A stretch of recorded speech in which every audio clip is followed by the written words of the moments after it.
Welcome to the English Binh Phuoc radio, television stations, and newspaper. Now following are the headlines for today. Binh Phuoc listed among top 10 localities nationwide in e-invoices issuance. Fish released to generate aquatic resources. President meets new ambassadors. Hoàng Sufi tourist feel heritage with return. Ladies and gentlemen, Binh Phuoc province has been listed among the top 10 cities and provinces nationwide to transfer the issuance of paper invoices to e-invoices. The outcome was attributed to the province's effective implementation of Government Decree number 123. Nearly 4,960 businesses and cooperatives and 224 households and business people have now transferred the issuance of paper invoices under Circular number 32 from the Ministry of Finance and Tax Agencies to e-invoices under Government Decree number 123. More than 6,710 taxpayers in the province have successfully registered to issue e-invoices. In the first 9 months of this year, nearly 240 businesses in Binh Phuoc province sought to fill over 39,600 vacancies, including more than 1,170 technically skilled workers. The Provincial Job Service Center held consultations for more than 15,800 local people.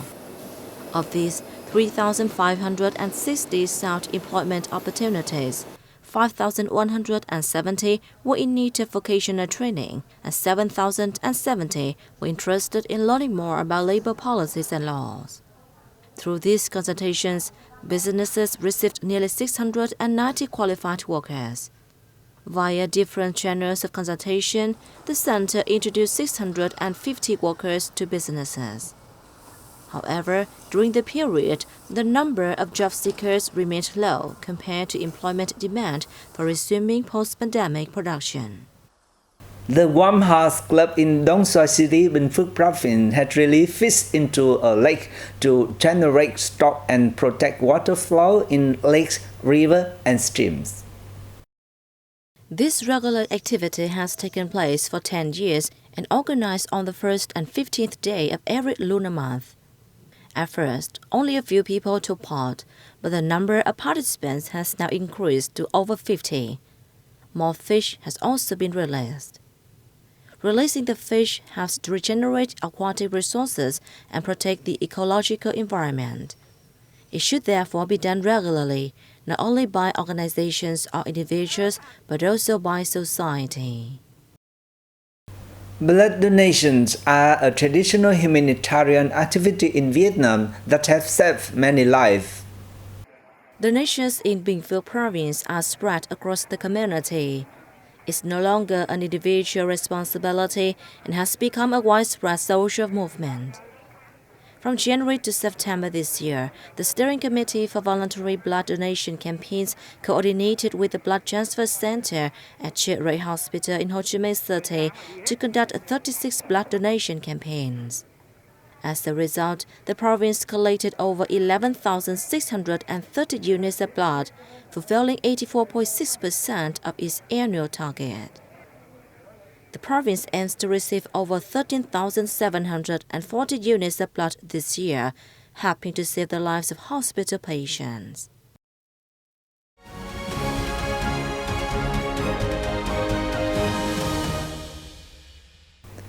Ladies and gentlemen, President Nguyễn Phúc on September the 19th met the ambassador of some country when they came to present their credentials. During his meeting with Ambassador of the Netherlands, Kees van Baar, President Phuoc spoke highly of activities to promote investment cooperation between two countries. He said he hoped that in the future, the two sides will increase the exchange of delegations at all levels and coordinate in carrying out activities to celebrate the 50th anniversary of the establishment of diplomatic ties between two countries. He said the two sides should work together to increase two-way trade to $30 billion during the ambassador's term. The ambassador said that water management and response to climate change are among areas that the two countries should give priorities to. He also said Vietnam and the Netherlands should boost trade and investment cooperation and facilitate Dutch businesses' investment in Vietnam. President Phuoc said Vietnam always cherishes the precious traditional relationship and manifested cooperation for more than 70 years with Hungary during his meeting with Hungarian ambassador to Vietnam, Bangladesh Tibor. Ambassador Bangladesh Tibor said he wishes to promote high-level visits and people-to-people exchanges between Vietnam and Hungary, including completing a film about the friendship between the Vietnamese and Hungarian people and promoting trade and investment cooperation activities. Meeting Australian Ambassador Andrei John-Lee Golesnuski, President Phuoc congratulated Australia on successfully holding the Federal Assembly elections and having a new government headed by Prime Minister Anthony Albanese. He thanked Australia for being the second largest supplier of COVID-19 vaccines to Vietnam. The ambassador expressed his pleasure at the fine relations between two countries. He said Australia wishes to upgrade the relationship between Vietnam and Australia to a comprehensive strategic partnership. Meeting the ambassador of Luxembourg, Patrick Hammer, President Phuoc emphasized that Vietnam always gives priority to strengthening its cooperation with Luxembourg. He lauded Luxembourg for actively supporting the EU-Vietnam Free Trade Agreement and ratifying the EU-Vietnam Investment Protection Agreement to facilitate trade and investment between two countries. Ambassador Patrick Hammer said Luxembourg will move to promote bilateral investment and turnover in the coming time, especially in boosting cooperation in green economy. He said that Luxembourg thanked Vietnam for supporting its candidacy for the 2022 to 2024 UN Human Rights Council and said it will support Vietnam at multilateral forums.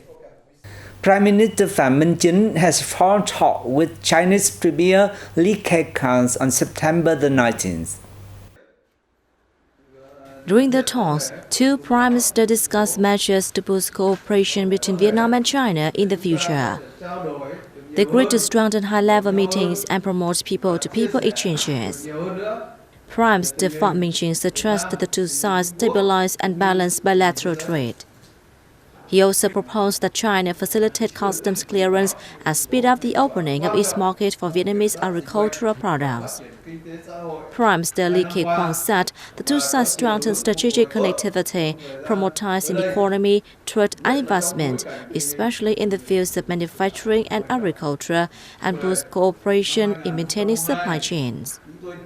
Regarding border and territorial issues, the two sides agreed to continue maintaining effective communication channels on land and sea borders, properly handle differences, and maintain peace and stability. The first batch of 6 containers of Vietnamese durian from the Central Highlands province of Đắk Lắk that have passed stringent safety guidelines began its journey to China on September the 17th. Fiber producers sent 100 tons of the fruit in total for the first shipment. The shipment comes following the signing of the protocol between the Ministry of Agriculture and Rural Development of Vietnam and the General Administration of Customs of China over 2 months ago. Migrants from 23 China-approved growing areas are also on the way to a code-granted facility in Đắk Lắk to be sorted and packaged for delivery to China. Transportation requirements include using cartons with air holes for ventilation and quality control. Qualified durians need to weigh 3 kilos each and meet stringent safety standards. They are required to have traceability stamps as well, which will be presented in English or Chinese and show the name of the packaging facility. Đắk Lắk is the country's second largest durian growing locality with 15,000 hectares, behind the Mekong Delta province of Tiền Giang.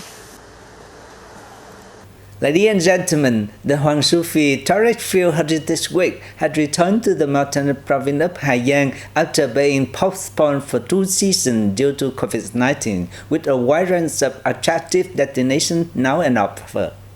According to organizers, the event will take place until the end of this month and feature many interesting activities, such as a Hmong ethnic minority cultural festival and paragliding over the terraced rice fields. also included sports activities and tours to local cultural and ecological sites throughout the district. The terrace fields in Hoang Su Phi cover more than 3,700 hectares in 24 communes and towns. They were formed hundreds of years ago by the Lachi, Dao, and Nung ethnic minority communities.